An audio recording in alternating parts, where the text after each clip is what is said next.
جائزہ اور پیمائش مختلف صورتیں۔ عزیز طلبہ، جائزہ اور پیمائش کی مختلف صورتوں پر بات کرتے ہوئے اب گفتگو ہوگی تحصیلی جانچ پر۔ ہم دیکھتے ہیں کہ تحصیلی جانچ کیا ہے۔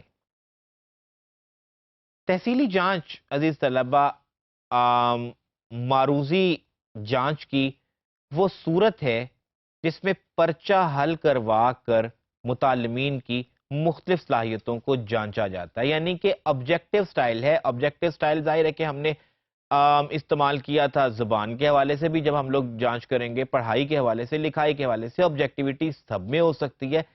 یہاں پہ اب ہم پرچہ حل کروا کے چیک کریں گے بچوں سے، لیکن دیٹ وڈ بی آبجیکٹیو، اس میں آبجیکٹیویٹی پائی جائے گی، معروضیت ہوگی۔ اب دو حصے ہوتے ہیں، یعنی تحصیلی جانچ جو ہم کرتے ہیں اس کے دو حصے ہوتے ہیں۔ پہلا، پرچے کی تیاری، انتظام اور نتائج کے حوالے سے، اور دوسرا شماریاتی عمل، تجزیہ اور ترجمانی کے حوالے سے۔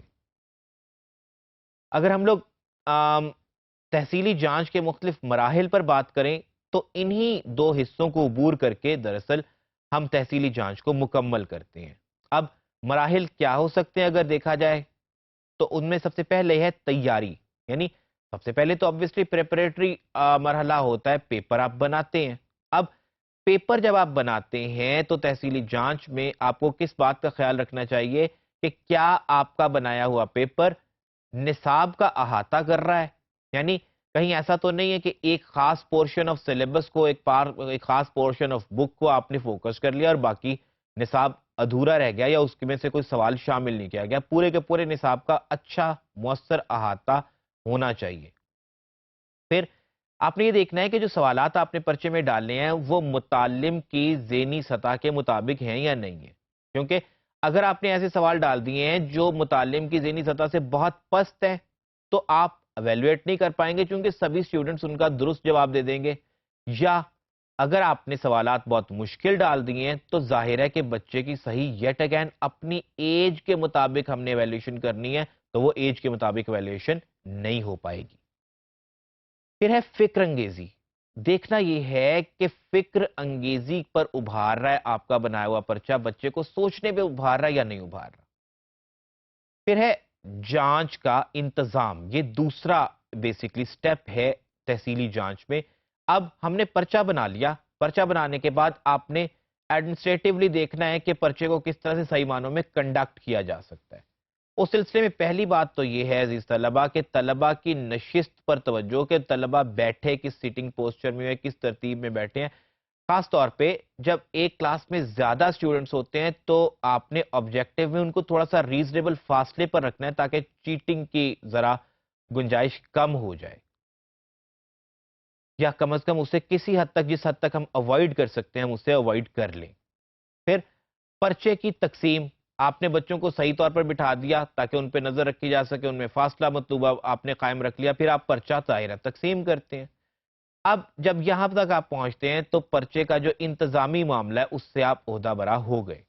اب تیسرا مرحلہ آیا نگرانی کا، جانچ کی نگرانی آپ نے کرنی ہے۔ نگرانی کے دوران ضروری ہے کہ مناسب ماحول ہو، یعنی خاموشی ہو امتحان والی جگہ پر، بچے ڈسٹرب نہ ہو۔ اب ہمارے ہاں بہت دفعہ یہ مسائل ہوتے ہیں کہ بچے کو مطلوبہ سہولیات میسر نہیں آتی ہیں امتحانی مراکز میں، ایسی صورت میں بھی ایویلویشن ڈسٹرب ہوتی ہے۔ پھر مستعد معلم، ظاہر ہے کہ نظر رکھے کہ بچے واقعی اپنی اپنی کاپیوں پر، اپنے اپنے صفحات پر، اپنے اپنے پیپر بورڈز پر مرکوز ہیں اور خود کام کر رہے ہیں، دائیں بائیں تانکہ جھانکی نہیں کر رہے۔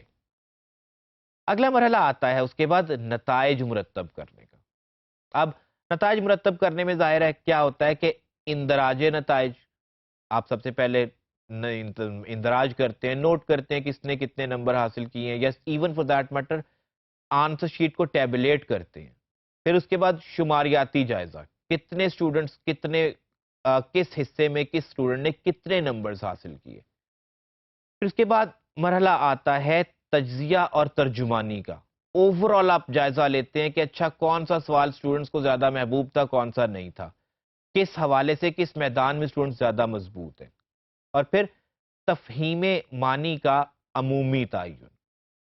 دیکھا جاتا ہے کہ اوورآل بچوں کو کیا سمجھ آ پائی، کیا سمجھ نہیں آئی. اور پھر لسانی مہارتوں کے معیار.